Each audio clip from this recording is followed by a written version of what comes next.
ओके तो मार दे ले ओ बेचारी के बर्दाश्त नहीं जाओ तो रोज बाकी माई हो माई मिलती मौतिया हो माई तू कर मिलती मौतिया मौतिया कर देगी हो माई तो मौतिया बच्चे चले के मौतिया कहतिया हां मौतिया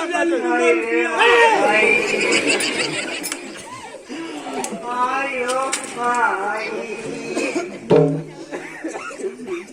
माई तोरी एक दिया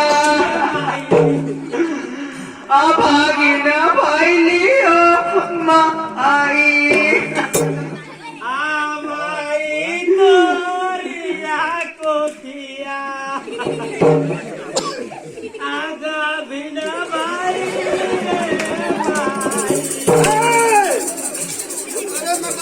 पागल हो गया काय हो दादा अरे दादा दादा आई ले दादा चलावे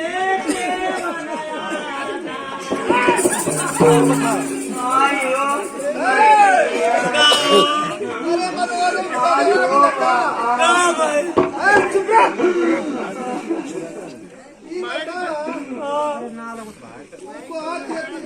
मिलती मौसिया मर गई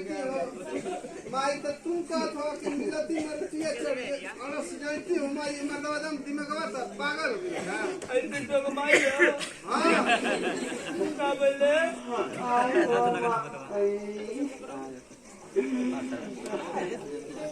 अरे नुकसान तो तुम नहीं लगा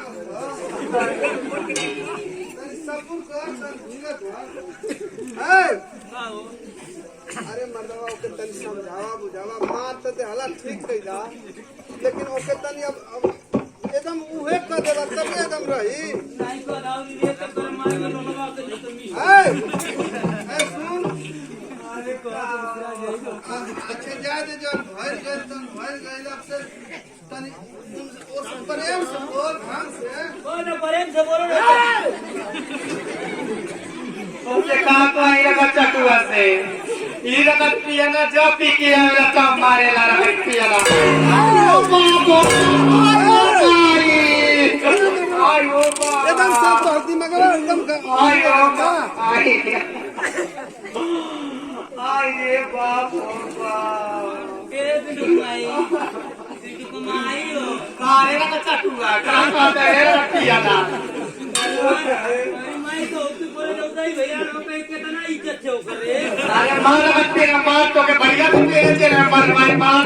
चुप अब तो मेरे भान भैया नो और आ वाला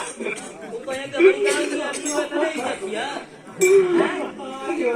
गलती करे कि तोरी भाई को कुछ करो अरे आओ तो परवाही मैंने कही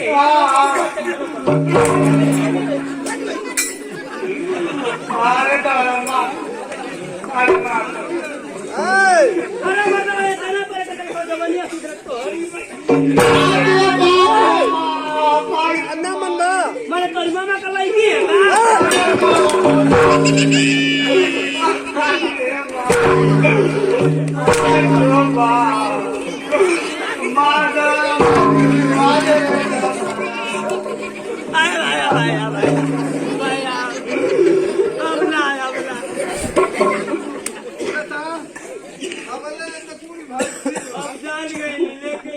सवारी गाड़िया ले फूले मेरी माई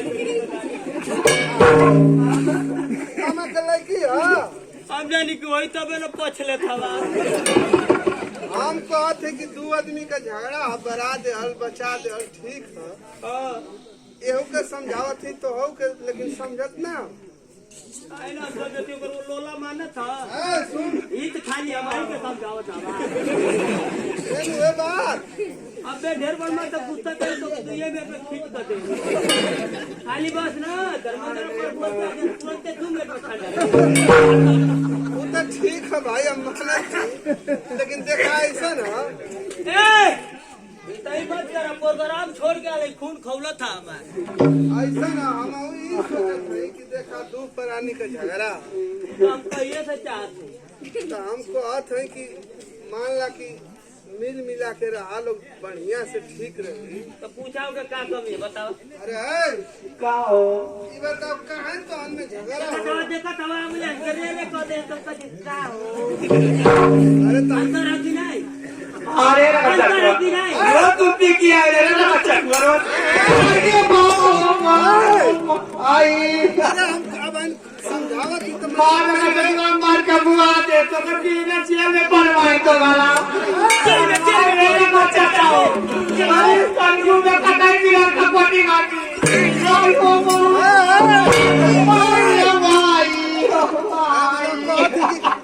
जेल होई जाए कुछ होई। जेल निकाल दे नहीं आयो पूरा ना हरा पूरा मर पूरा काम मारना सब पूरी कर काम का जेल खटे बका रे ये करीबा का जेल दिखाई आई यूट्यूब पे सुन यूट्यूब पे चढ़वा दे करी ये में जितना बोले फुक फुक फायर हो।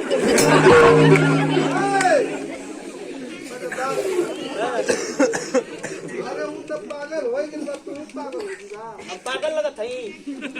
पागल ओके हम समझावा की तन तू कान को खाए तो रोका बोला है चौधरी को बोला है हम ए ना तनिया गड़को दे के पी के मत आई नहीं मजाक नहीं सुन हां बोला मत हो जा तो पैसा दो के ना दे लगा मत ना बाबू ने बोले वो ना बतिया देख कैसे आगा पोछी रोज 10 रुपए के वाला रोज ला 1 रुपया खर्चा बदल में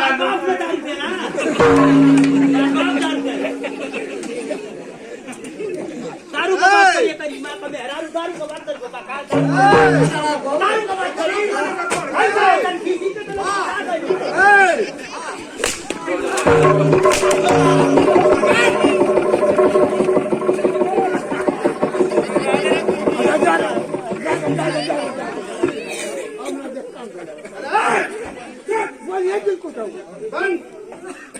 तो अगर मान जाए ना तो हमारी दुलारे से रिश्तेदारी खत्म कर बोला हो हाँ ठीक बात करो आनी है अच्छा ना लगेला हाँ आदमी का बात करता भाई ये करीबा के जब से ये खाली फोन वाला के लाइन मार हम कहते एक माला सबकर बहन बेटी है सबकर इज्जत है तो मर्यादा से रही तो हमारों को सम्मान बनल रही ऐसा ना हो चाहिए सामान एकर बनल नहीं तबे ना बिचाई एक काम बा तुम बहुत दूर से आवती ना ई कल पर सबे का घर छोड़ ले नहीं तो ऐसा हम ना कहीं कर मत जो कोई भी कहीं भाभी जरा कि टेम्पो पे चल जाए जौन आदमी कहे ना अपन पति के बात के मानल जाला ठीक ना